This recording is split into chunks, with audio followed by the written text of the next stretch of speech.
بسم اللہ الرحمن الرحیم وبہ نستعین انہ خیر ناصر و معین وصلی اللہ علی محمد وآلہ الطاہرین۔ الحمدللہ، خداوند منان کے لطف و کرم سے ہماری گفتگو جواہر البلاغہ میں تھی۔ جواہر البلاغہ میں تیسرا باب احوال مسند الیہ کے بیان میں تھا۔ احوالات مسند الیہ میں سے ہماری بحث یہ تھی کہ مسند الیہ کو معرفہ لایا جاتا ہے۔ اچھا، معرفہ مختلف صورتوں میں ہوتا ہے۔ من جملہ معارف کی صورتوں میں سے ایک صورت یہ ہے کہ مسند الیہ کو موصول کی شکل میں لاتے ہیں۔ اچھا، کہاں پر موصول کی شکل میں لاتے ہیں؟ فرماتے ہیں کہ مسند الیہ کو موصول والی صورت میں اس وقت لایا جاتا ہے جب موصول کے علاوہ کوئی اور طریقہ ہمارے پاس ممکن نہ ہو۔ یعنی مسند الیہ کو جو آپ تشخص دینا چاہتے ہیں وہ فقط موصول اور صلے کے ذریعے سے ہے، اور کوئی صورت نہیں ہے آپ کے پاس۔ مثال دوں، الذی کان معنا سافر۔ ابھی یہاں پر دیکھیں مسند الیہ الذی کان معنا موصول اور صلے کی شکل میں ہے۔ اب ایسے لگ رہا ہے کہ یہاں پر علم کو نہیں لا سکتے کیونکہ اس بندے کے نام کا تو پتہ نہیں ہے، ضمیر کی جگہ بھی نہیں ہے، اس میں اشارہ کی جگہ بھی نہیں ہے۔ تو اب اس مطلب کو بیان کرنا چاہتے ہیں کہ وہ بندہ ہمارے ساتھ تھا، جو بندہ ہمارے ساتھ تھا وہ بیچارہ مسافرت پر چلا گیا۔ تو اب اس کو کس طریقے سے لائیں گے؟ اسی موصول کی شکل میں لایا جائے گا۔ خوب، الفصل الرابع فی تعریف المسند الیہ بالموصولیہ۔ مسند الیہ کو معرفہ لانا موصولیت کے ذریعے۔ یؤتی بالمسند الیہ اسم موصول۔ فرماتے مسند الیہ کو اسم موصول کی شکل میں لایا جاتا ہے اذا تعین طریقا لاحضار معناہ، جب اس معنی کو حاضر کرنا اسی طریقے سے ممکن ہو، اس کے علاوہ کوئی اور طریقہ نہ ہو، تو وہاں پر آپ موصول کے ذریعے سے لائیں گے۔ کقولہ تعالی وقال الذی نجا منہما وادکر بعد امۃ انا انبئکم بتأویلہ فارسلونی۔ سورہ یوسف ہے کہ جو حضرت یوسف کے ساتھ زندان میں بندہ تھا کہ دو بندے خواب دیکھتے ہیں کہ ایک کو حضرت یوسف کہتا ہے کہ تم مر جاؤ گے، دوسرے کو حضرت یوسف کہتے ہیں کہ تم اپنی اسی پہلی والی ڈیوٹی پر لگ جاؤ گے، یعنی تمہارا جو کام تھا بادشاہ کو، تم اس کے ساقی تھے، اپنی اسی جگہ پر جاؤ گے۔ وہ چلا گیا وہاں پر، اور بعد میں وہ مفصل قصہ کہ بادشاہ ایک خواب دیکھتا ہے، اس کے خواب کی کوئی تعبیر نہیں کر سکتا۔ تو وہاں پر وہ بندہ جس نے خواب دیکھا تھا، حضرت یوسف نے اس کو خواب کی تعبیر بتائی تھی اور کہا تھا کہ اپنے بادشاہ کے سامنے میرا ذکر کرنا، تو وہ بھول گیا تھا، اچانک سے اس کو وہ بات یاد آ رہی ہے۔ درست ہے؟ وہ بادشاہ کو کہتا ہے کہ آپ مجھے اجازت دیں، میں جاتا ہوں، ایک بندے کو جانتا ہوں جو خوابوں کی اچھی تعبیر کرتا ہے، اسی نقطے کو ذکر کریں۔ وقال الذی نجا منہما، ان دونوں میں سے جو دو ساتھی تھے حضرت یوسف کے زندان میں، ان میں سے جس نے نجات پائی تھی اس نے کہا وَذَّكَرَ بَعْدَ أُمَّةٍ، ایک مدت کے بعد اس کو یاد آیا، کیونکہ حضرت یوسف نے کہا تھا نا بادشاہ کے سامنے میری بات کرنا، یعنی میری بے گناہی کی بات کرنا۔ اس نے کہا انا انبئکم بتأویلہ، میں تم لوگوں کو اس خواب کی صحیح تعبیر بتا سکتا ہوں، فَأَرْسِلُونِی، مجھے آپ بھیجیں۔ تو اب یہ جو وقال الذی نجا منہما، یہ الذی نجا منہما اسی موصول کے طریقے سے بیان ہو سکتا تھا، دوسرا طریقہ نہیں تھا اس کو بیان کرنے کا۔ وَكَقَوْلِكَ الَّذِي كَانَ مَعَنَا أَمْسَ سَافَرَ إِذَا لَمْ تَسْتَطِعْ تَعْرِيفَهُ بِمُعَرِّفٍ آخر، جب کسی اور معرف کے ذریعے سے آپ اس کو نہیں بیان کر سکتے تو پھر اسی طریقے سے ذکر کرتے ہیں۔ خود یہ موصول کا فرماتے ہیں اما اذا لم يتعین طریقا لذالک، بلے اگر موصولیت والا طریقہ متعین نہ ہو، یعنی دوسرا طریقہ بھی ممکن ہو لیکن آپ پھر بھی موصول کی شکل میں لے کر آئے تو فَيَكُونُ لِأَغْرَاضٍ أُخْرَى، تو پھر وہ کچھ اور اغراض کی وجہ سے ہوتا ہے، منہا، ان اغراض میں سے مثلا ایک غرض ہے تشویق، وَذَلِكَ فِيمَا إِذَا كَانَ مَضْمُونُ الصِّلَةِ حُكْمًا غَرِيبًا، یہ اس صورت میں ہوتا ہے جب صلے کا جو مضمون ہے، محتوا ہے، مطلب ہے، وہ ایک امر غریب پر ہو، ایک حکم غریب کو بیان کر رہا ہو۔ درست ہے، غریب یعنی نامانوس۔ کقولہ، جیسے شاعر کا کہنا، والذی حارت البریۃ فیہ، وہ کہ جس کے بارے میں لوگ متحیر ہیں۔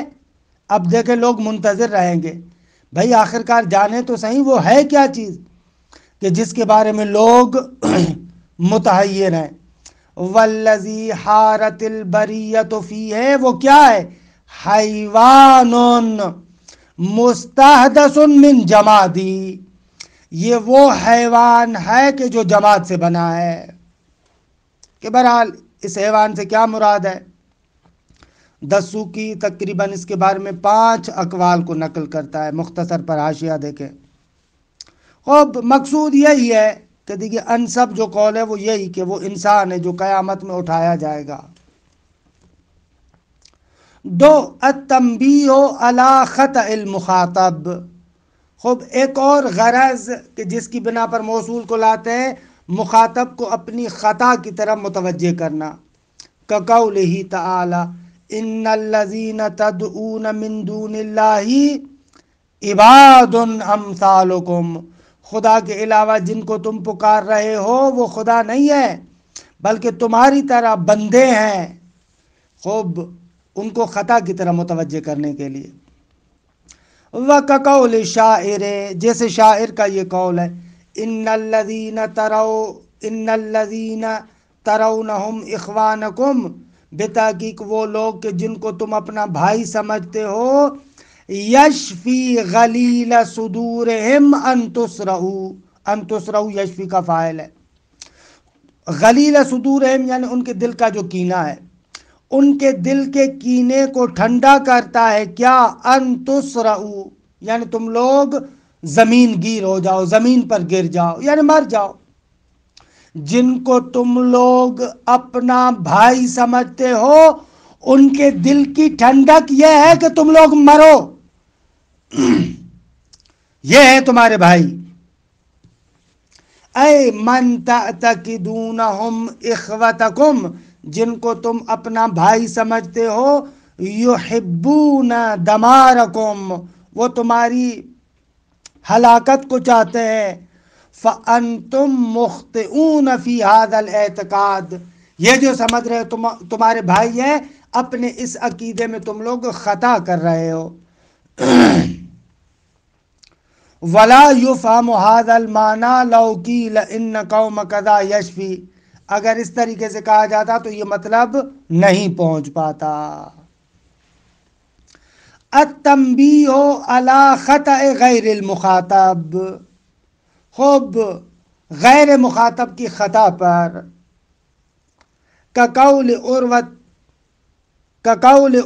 بن عزینہ، کہ اس کا قول یہ ان التی زعمت فؤادک من لہا خلقت ہواک کما خلقت ہوا لہا، مخاطب کے علاوہ کی خطا کی جانب متوجہ کر رہے ہیں۔ یعنی بے شک وہ عورت جو سمجھتی ہے کہ تمہارا فؤاد اور دل اس سے تھک چکا ہے، ان التی زعمت فؤادک ملہا، یعنی وہ عورت جو سمجھتی ہے کہ تمہارا فؤاد اور دل اس سے تھک چکا ہے، وہ اشتباہ کر رہی ہے، غلطی کر رہی ہے. ایسے نہیں ہے. خلقت ہوا کا کما خلقت ہوا لہا، وہ تیری محبت کے لیے خلق کی گئی ہے اور تم اس کی محبت کے لیے خلق کیے گئے ہو. خوب یہاں پر غیر مخاطب کی خطا کی جانب متوجہ کیا. التعظیم، فرماتے ہیں کہ عظمت کے لیے، تعظیم کو بیان کرنے کے لیے، یعنی کلام کو کسی حد تک مبہم قرار دیتے تاکہ اس کے اندر تعظیم، تفخیم، اس قسم کی چیز ہو. فغشیہم من الیم ما غشیہم، درست ہے، اس دریا کی موجوں نے جو ان لوگوں کو ڈھانپ لیا. فغشیہم من الیم ما غشیہم، جس نے ان کو ڈھانپا تھا. کہ اب کیا ہے؟ ایک تعظیم تفخیم کے لیے ہے. ای غطاہم و سترہم من البحر موج عظیم، یعنی ان کو چھپا دیا، ڈھانپ لیا سمندر کی عظیم موجوں نے. یا مثلا ونحو قول شاعر، کہ فرزدق ہے، وہ کہتے ان الذی سمک السماء بنا لنا بیتا کہ دعائمہ اعز و اطول. ان الذی سمک السماء، جس نے آسمان کو بلند کیا، بنا لنا بیتن، اسی نے ہمارا گھر بنایا. کہ دعائمہ اعز و اطول، کہ جس کے ستون عزیز تر اور بہت لمبے ہیں. درست ہے آقا. ای بنا لنا بیتن عظیما کہ دعائمہ اعز و اطول. اچھا، اس گھر سے کیا مراد ہے؟ کہتے ہیں کہ دو چیزیں، یا تو احتمال ہے کہ کعبۃ اللہ مقصود ہے، یا احتمال یہ ہے کہ فرزدق اپنے خاندان کے لیے یہ بات کر رہا ہے کہ خاندان اس کا بھی برحال ایک طرح کا بیت ہے. پانچواں مورد التحقیر، تحقیر کے لیے بھی ہوتا ہے. جیسے من لم یدر حقیقت الحال قال ما قال، کہ شاید یہ مثال من میں ہے. قال ما قال میں بھی اگرچہ وہ تحقیر والا جنبہ ہے لیکن وہ ہماری بحث سے خارج ہے، مسند الیہ کے احوالات میں سے نہیں ہوگا. من لم یدر حقیقت الحال، جس کو حقیقت کا پتہ ہی نہیں ہے، حقیقت حال جانتا ہی نہیں ہے. درست ہے. قال ما قال، اللہ جو اس کو کہنا تھا اس نے کہا. 6 استہجان التصریح بالاسم، خوب نام لینا مناسب نہیں سمجھتے، مستہجن ہے. کقولہ تعالی وراودتہ التی کہ ہو فی بیتہا، مراودہ باب مفاعلہ سے ہے.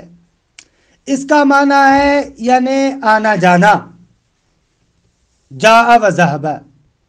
مجازن خدعے اور مکر و فریب کے لیے استعمال ہوتا ہے. راودت ہو، اس کو دھوکہ دیا، التی اس نے، کہ ہو فی بیتہا کہ جس کے گھر میں یہ تھا. اب یہاں پر زلیخا کا نام نہیں لیا گیا، مستہجن سمجھ رہے ہیں. البتہ اس آیے کریمہ کے بارے میں دوسری بعض کتابوں میں ایک اور نقطہ لکھا گیا ہے. وہاں پر لکھا گیا ہے یعنی جس غرض کے لیے اس کلام کو لایا گیا ہے اس کی تقریر اور تبیین کے لیے بھی موصول آتا ہے. درر البلاغہ جو ہم نے اسی کتاب کے اسی اپنے گروپ پر، چینل پر اس کتاب کی PDF فائل رکھی ہے، تو اس کا صفحہ نمبر 54 دیکھیے گا. وہاں پر ظاہراً وہ اس سے اچھے طریقے سے تبیین کرتے ہیں اس آیت کو. وہاں پر درر البلاغہ والا کہتا ہے کہ حقیقت میں یہ مورد وہ ہے کہ جہاں پر موصول کو لایا گیا ہے. کیوں؟ اس لیے کہ وہ مقصد، وہ ہدف، کہ جس ہدف کے لیے اس کلام کو ذکر کیا گیا ہے اس کی تأکید ہو، اس کی تقریر ہو، تبیین ہو. مثلا دیکھیں یہ جو کلام ہے، وراودتہ التی ہو فی بیتہا عن نفسہ، اس کلام سے مقصود کیا ہے؟ مقصود یہ ہے کہ حضرت یوسف کی عفت، عصمت، نزاہت کو بیان کیا جائے، یہ مقصود ہے نا۔ اب اس مقصود کو مؤکد طریقے سے بیان کرنے کا خوبصورت طریقہ یہ ہے، کیوں؟ اس لیے کہ اگر راودت ہو التی، یہ پورا موصول صلے کی شکل میں نہ لاتے بلکہ ڈائریکٹ کہہ دیتے کہ مثلا راودت ہو امرأۃ العزیز، یا ڈائریکٹ کہہ دیتے راودت ہو زلیخا، تو جو اس موصول صلے کے ذریعے سے مطلب بیان کرنا چاہتے ہیں وہ بیان نہ ہوتا۔ وہ مطلب کیا ہے؟ حضرت یوسف کی عفت اور نزاہت کو بیان کرنا، کہ اس موصول صلے والی شکل میں وہ زیادہ بیان ہوتا ہے۔ کیسے زیادہ بیان ہوتا ہے؟ اس طریقے سے کہ دیکھیں، ایک طرف سے جناب یوسف زلیخا کے گھر میں پلے بڑے ہیں، جب ایک ہی گھر میں ہے، وہ وہاں کی شہزادی بھی ہے، سارے نوکر چاکر اسی کے ہاتھ میں ہیں، وہ راضی بھی ہے، سب کچھ ہے، تو اب یہاں پر اس کام کو بجا لانا بالکل آسان تھا۔ یعنی دوسرے لفظوں میں وسائل اور مقدمات سارے کے سارے مہیا تھے، کیونکہ ایک مرتبہ دیکھیں ایک بندہ اس کام کے لیے کسی اور کے گھر میں چلا جاتا ہے کہ وہاں پر واقعاً سخت ہوتا ہے اس کام کو کرنا، کیونکہ ممکن ہے کوئی دیکھ لے، ممکن ہے کوئی کہیں سے کسی کو پتہ چل جائے، میری جان کو خطرہ ہو، وہاں پر انسان ڈرے گا۔ لیکن ایسی جگہ جو گھر بھی اسی کا ہو، مثلا زلیخا کا ہے، اور گھر میں بھی کوئی اس کی معمولی حیثیت نہیں ہے، رانی ہے اس گھر کی، سارے نوکر چاکر اسی کے ہاتھ میں، سارے امور اسی کے ہاتھ میں، تو اب اگر وہ خود راضی ہے تو اس کام کرنے میں تو دیری نہیں ہوگی۔ اتنے شرائط کے مہیا ہونے کے بعد بھی حضرت یوسف کا اپنے دامن کو بچا لینا حضرت یوسف کی پاک دامنی عفت اور نزاہت کو اچھے طریقے سے بیان کرتا ہے۔ واقعاً یہ جو درر البلاغہ والا اس طریقے سے نکتہ لکھتا ہے، یہ اچھا نکتہ ہے۔ وراودت ہو التی ہو فی بیتہا، اس نے بلایا، اس نے دھوکہ دینا چاہا کہ جس کے گھر میں یوسف تھے، یعنی گھر بھی اسی کا تھا۔ یہ اچھا نکتہ ہے درر البلاغہ میں۔ الذی ربانی ابی، کہ بیٹا باپ کا نام لے، یہ اچھی بات نہیں ہے، لہذا کہا الذی ربانی ابی، جس نے میری تربیت کی وہ میرے ابا ہے۔ خوب، الاشارۃ الی الوجہ الذی یبنی علیہ الخبر من ثواب او عقاب، وجہ یعنی نوع خبر کو مشخص کر رہا ہے کہ ثواب ہے یا عقاب ہے، اس کو مشخص کرنے کے لیے الاشارۃ الی الوجہ، اس نوع کی طرف اشارہ کہ الذی یبنی علیہ الخبر، کہ جس پر خبر کی بنیاد رکھی جا رہی ہے، وہ ثواب ہے، عقاب ہے، درست ہے، اس کو معین کرنے کے لیے۔ کقولہ تعالی فالذین آمنوا وعملوا الصالحات لہم مغفرۃ ورزق کریم، وہ لوگ کہ جو ایمان لائے اور عمل صالح کو بجا لایا، انہی لوگوں کے لیے مغفرت بھی ہے اور رزق کریم بھی ہے۔ مغفرت کو مقدم کیا، رزق کریم کو مؤخر کیا۔ البتہ یہ بات سے باہر کا نکتہ ہے، اس کا بھی سر اور راز جو مفسرین ذکر کرتے ہیں وہ یہ ہے کہ مغفرت یعنی گناہوں کو بخشنا۔ ظاہر سی بات ہے کہ جب تک وہ ظرف، اس کی جان گناہوں کی تاریکیوں سے متلوث ہوگی تو وہاں پر رزق کریم نہیں آ سکتا، اس لیے پہلے مغفرت ہے، اس ظرف کو پاک کیا، صاف کیا بالکل، اب اس کے اندر یہ صلاحیت آ گئی ہے کہ اس کے لیے رزق کریم آئے۔ خوب، یہ فالذین آمنوا وعملوا الصالحات اس نوع خبر کو معین کر رہا ہے کہ بہرحال یہ مومن ہے اور عمل صالح بجا لانے والے ہیں تو پس ان کے لیے ثواب ہوگا۔ التوبیخ فرماتے ہیں کہ یہ موصول توبیخ کے لیے بھی آتا ہے. مثلا الذی احسن الیک قد اسأت الیہ، تو اتنا بدبخت ہے جس نے تجھ پر احسان کیا تو نے اسی کے ساتھ برائی کی. تو یہاں پر توبیخ کے لیے. الاستغراق، استغراق اور شمول کے لیے. الذین یأتونک فاکرمہم، یعنی جو بھی تمہارے پاس آئے تم ان کا اکرام کرو، عزت کرو. یا قرآن مجید کی سورہ سبا کی آیہ کریمہ وَمَا أَنفَقْتُم مِّن شَيْءٍ فَهُوَ يُخْلِفُهُ، ما انفقتم من شیء یہ عمومیت اور استغراق کو بیان کر رہا ہے. الابہام، ابہام کا مطلب یہ نہیں ہے کہ پتہ نہیں ہے، یعنی کوئی چیز معین چیز مد نظر نہیں ہے. ابہام سے یہ مراد ہے. وَلْتَنْظُرْ نَفْسٌ مَا قَدَّمَتْ لِغَدٍ، حالانکہ کہ نفسن میں ہم نے کہا وَلْتَنْظُرْ نَفْسٌ، اعلیٰ انسان کو، نفس کو، کسی کو بھی، جان کو دیکھنا چاہیے ما قدمت لغدن، کہ یہاں پر چیزیں معین مقصود نہیں ہے. مقصود یہ ہے کہ جو عمل تم کر رہے ہو وہ گویا کہ اپنے لیے آگے بھیج رہے ہو. یہ آگا قرآن مجید کا ایک لطیف نکتہ ہے کہ اس کو ہمیشہ ذہن میں رکھیں. معارف آل محمد سے اور معارف قرآن مجید سے یہ سمجھ میں آ رہا ہے کہ انسان جو بھی عمل انجام دیتا ہے وہ کائنات کے اندر گم نہیں ہوتا. آپ جو بھی عمل کرتے ہیں وہ باقی رہتا ہے. جو بھی آپ عمل بجا لا رہے اس کو اپنے لیے آگے بھیج رہے وہ باقی رہتا ہے. وَلْتَنْظُرْ نَفْسٌ مَا قَدَّمَتْ لِغَدٍ، کل کے لیے کس چیز کو آگے بھیج رہا ہے.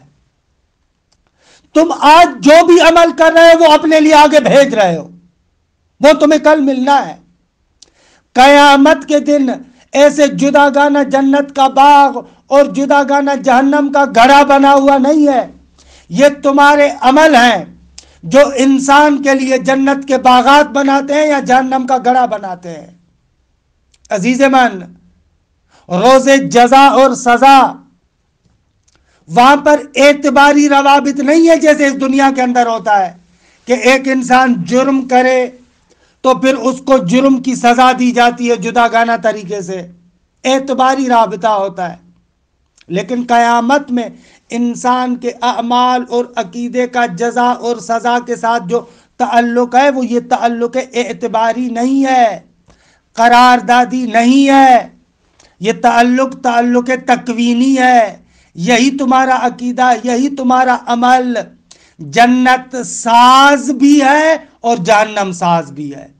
لہذا وَلْتَنْظُرْ نَفْسٌ مَا قَدَّمَتْ لِغَدٍ، کل کے لیے تم کیا بھیج رہے ہو اس کو غور سے دیکھو.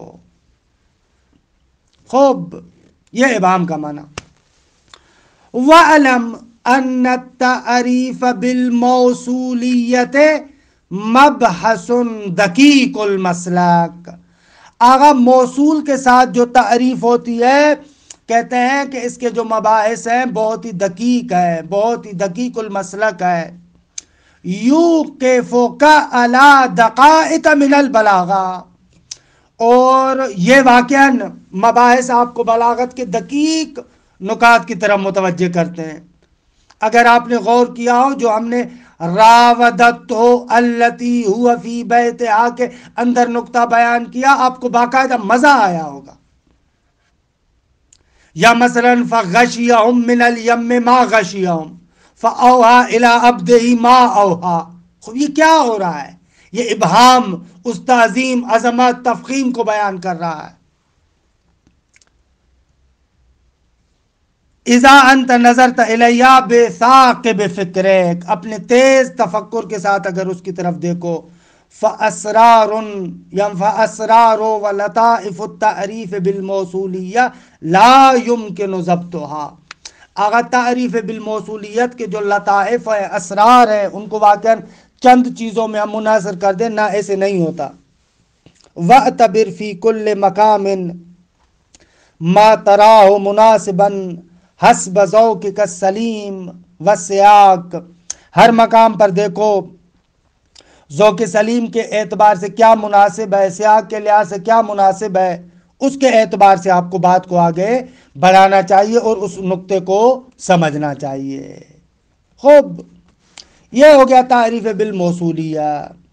اس کے بعد ہے تعریف بالمسند الیہ بالال، کہ وقت ہمارا تمام ہوا ہے، انشاءاللہ اس کو جلسہ آئندہ میں ذکر کرتے ہیں۔ وصلی اللہ علی محمد وآلہ الطاہرین۔